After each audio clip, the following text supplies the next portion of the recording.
Hi everyone, welcome to this second video for the week 5 lectures. In the previous video, we started our discussion of the availability of judicial review and in particular looked at jurisdiction. In this video, we'll look at the second element, which is justiciability. This will be a much shorter video and there'll be some references back to our discussion in week 2. So you may need to review some of those videos or reading materials as well. Broadly, when we talk about justiciability, what we're thinking of is it appropriate or fit for judicial determination or evaluation? Is this an issue, a decision that it would be acceptable for the court to review? This is a really important issue for the courts to consider because of these principles of the separation of powers and particularly thinking about what judicial power is. And the court is extremely mindful to not overstep its bounds and its authority in that regard. So what the courts tend to be interested in is judicial review of the process rather than the content of a decision, as we've discussed in the previous video. And really what they're interested in is where there's a contest or an impact on people's rights.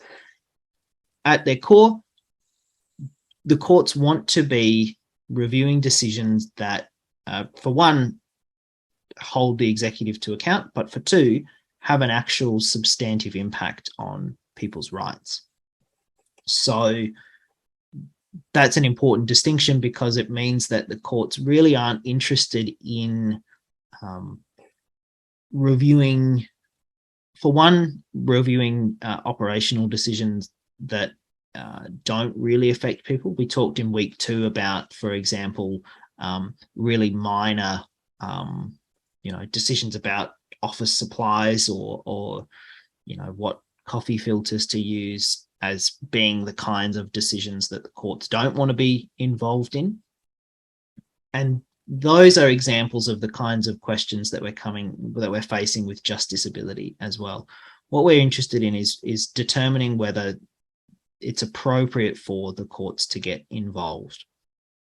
The other thing that's really important to consider from the perspective of the separation of powers is that the court is extremely hesitant to avoid going too far into the executive domain.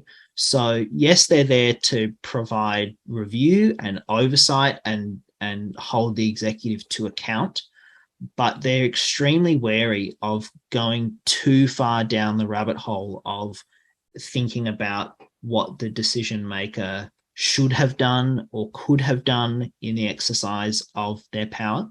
And so a matter that invokes too much of those considerations is perhaps a little bit too speculative,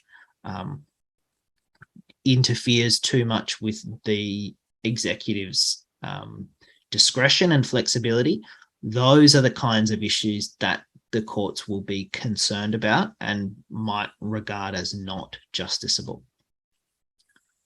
We can be guided by the Administrative Decisions Judicial Review Act in this regard as well, to the extent that there are other judicial review avenues available. For example, in common law, the Act only has some value, but for our purposes, it is a really useful starting point when we think about justiciability.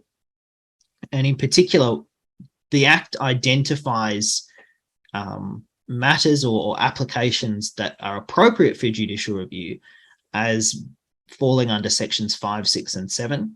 And these outline when it would be okay for applicants to ask for a review of a decision under section 5, review of conduct under section 6, or review for a failure to make a decision under section 7. So in this unit, we focus on section 5, but section 6 and 7 provide similar mechanisms as well. And really what's important here is that what these sections together are saying is that where there is a decision and where there are problems with the decision, then that's the kind of thing that the court will be interested in reviewing. Now, that takes us back to some of the considerations that we looked at in week 2 around what are the sorts of decisions that the court can review. And here we're thinking about decisions that are final, determinative, operative, substantive, of an administrative character, made under an enactment and not excluded. So I would invite you to review some of that material from week 2, because when we're thinking about justiciability as a key element of judicial review and the availability of judicial review, being able to identify, okay, here's a final decision, it's got an administrative character, it's been made under an enactment, it's not excluded.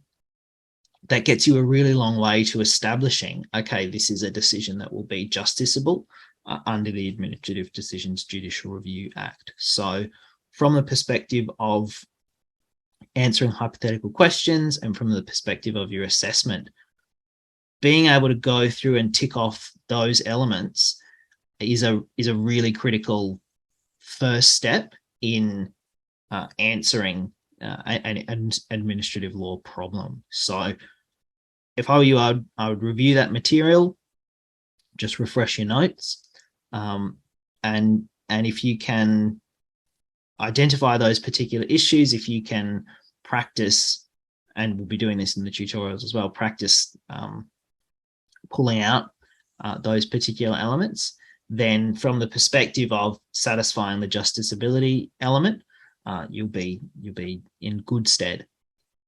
As I said, this is just a quick video because a lot of it draws on that week 2 material again. We'll be back in the 3rd video to talk about standing and the types of applicants that the courts are interested in hearing from. So we'll see you then. Thanks very much.